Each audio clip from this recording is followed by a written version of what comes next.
So you want to be an investor, but you don't know where to start. I've been having a lot of conversations with people recently, and they're new investors. They're beginning, they're looking for that thing to get them on their wealth building journey and how to start. They don't know what the first step is.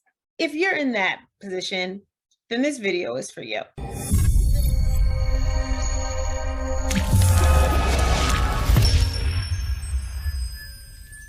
So I think the very first thing, actually, there's multiple things. This is foundational. There's a few things I want to touch on in this video that are very important to know on your journey to get started. So the first thing is you need to know your status. Your status, yeah, your financial status. That's, are you accredited or are you non-accredited? What's the difference? Accredited is if you as an individual, $200,000 or more per year for the past few years, and you have expectation of making that in the future, or $300,000 if you are a couple. Does not have to be married couple. The SEC has recently expanded the definition of what a couple is. Or if you have $1 million net worth, excluding the equity in your primary residence.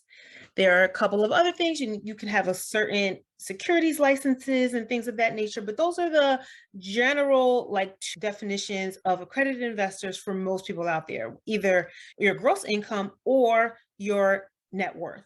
Now you know your accreditation status. I think when people hear accredited, they think they need to go out and fill out a form or take a test or anything like that. It has nothing to do with that. That's not what you have to do. It's literally how much does your pay stub say, or how much do you claim on your taxes each year, or your net worth from assets that you own, right? Outside of your primary residence. In some syndications, you will have to go to someone to verify and look at your assets or look at your income statements and make sure that you actually fit that criteria just to sign off on it. But there's nothing extra that you have to do outside of what you're already doing, living your life. It has nothing to do with passing a test or taking some type of certification. That's not what accreditation is. So in any case, now you know if you're accredited or not. Okay, so maybe you're not accredited. If you're non-accredited, in order to be able to invest in syndications, you need to be sophisticated. And what does sophisticated mean? Well, the SEC is not as strict with the guidelines for sophistication.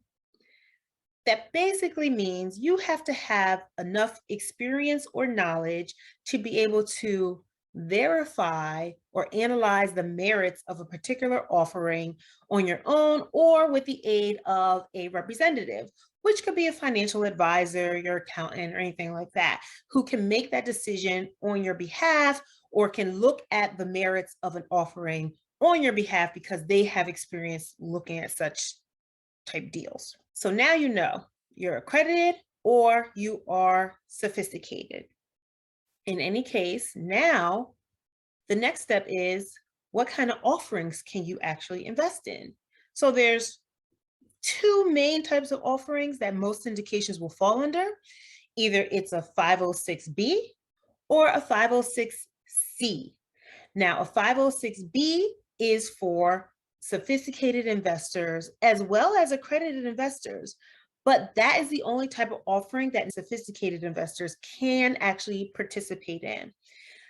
The thing with that is you have to have a substantial relationship with an operator in order to be able to invest in a 506B syndication. If you do not have a substantial relationship, then you need to meet some people who operate deals, right? How do you do that? You go on social media. You look up multifamily, you look up real estate investments, you look up syndication, you search for the hashtags, you start following people and you see who is actually taking down these apartment complexes and actually offering the opportunity to sophisticated investors to be able to invest with, right? So then you sign up for their mailing list, go to their website, contact them, schedule a call. These are all things that you do to just start getting more deal flow in, because if you don't see them on a regular basis, as a 506B Sophisticated, non-accredited investor, you will not be able to invest in deals. You won't know that they're happening unless you have a relationship with someone and you are on their mailing list or get informed about a deal that's happening that you can participate in investment wise. Now, a 506c, which only allows for accredited investors. So accredited investors can invest in both. They can invest in a B or a C. But in a C, only accredited, no non-accredited sophisticated investors can invest in a C. In that case, if you see an offering that is being publicly advertised, like you see ads, you see them on commercials, you see them on billboards or flyers that got dropped out of a plane, wherever you see it at, right? If you are not accredited, you can't invest in that. I'm sorry. That's just the rules that the SEC has created. And if it's an advertised deal, that means that is only allowed for accredited investors. So if you don't meet one of those accreditation statuses that I mentioned earlier, you're not going to be able to participate in that particular offering. That's why it's so important, if you are not accredited, to reach out to people and to get on their list, because you don't have the same access as people who are accredited. And you need to make sure that you get on multiple lists so that you have deal flow and you can pick between the best offerings that you see, and you get comfortable with seeing what the typical returns are being presented and what the splits are. And I mean, these terms, I won't get too much into terminology right now. We'll touch on that on another basis. But at the same time, you kind of need to know this terminology and the language so you know what you're looking at. That is the most work you need to do up front as a passive investor, is just learning the terminology, learning overall what a deal looks like and what seems to be a good deal. Make sure you're not getting taken for your shirt, whatever. But that's the most work. And vetting the sponsor of the deal, whoever's operating the deal, make sure they have experience, make sure the team is vetted, because a good operator can make a bad deal good, and a bad operator can make a good deal bad. So you need to make sure and vet who you are actually investing with. So the first thing, accredited versus non-accredited. The second thing, if it's advertised, you only accredited. If it's not advertised, you need to meet people in order to be able to find out about these offerings, right? Number 3, manage your expectations. So if you think about it, this is probably not typical popular advice.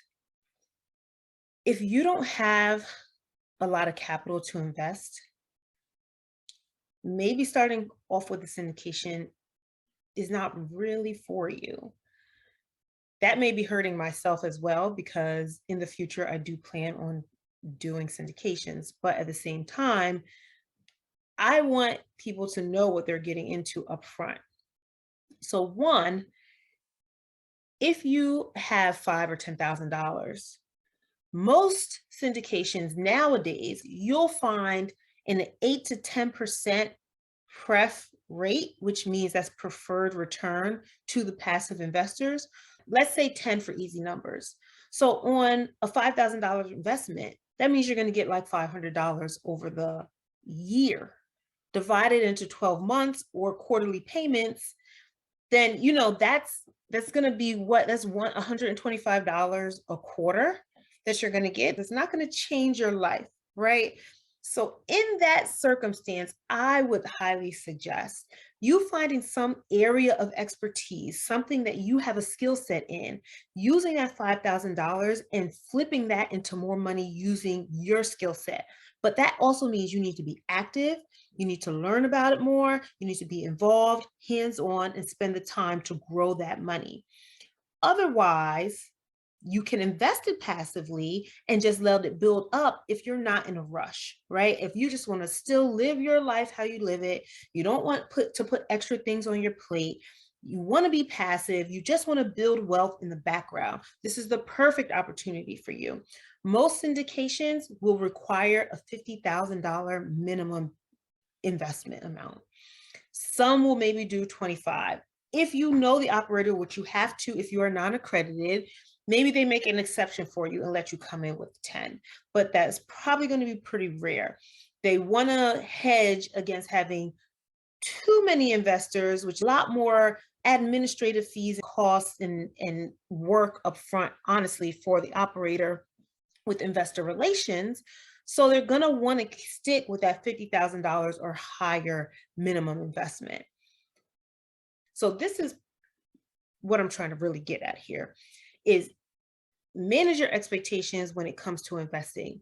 If you're going to be passive, where the operators of the investment are doing all the heavy lifting, they're finding the deal, they're talking to contractors, they're talking to banks, they're getting into the closing table, they're going through insurance and contractors and coming up with a business plan and implementing it and making sure units are turned and they have great tenant relations so that they can keep people in their apartments and have retention and not a lot of turnover. If they're doing all that work, changing this apartment and improving the community, and actually then either refinancing because they've increased the value of the building, or selling at a much higher rate to give you a bigger return than you would be able to do on your own because you don't have the knowledge base to be able to operate a large apartment complex. This is very specialized and niche knowledge. You are paying for that as a passive investor by relinquishing some of the return, just a small portion that you would have gotten if you had done it on your own.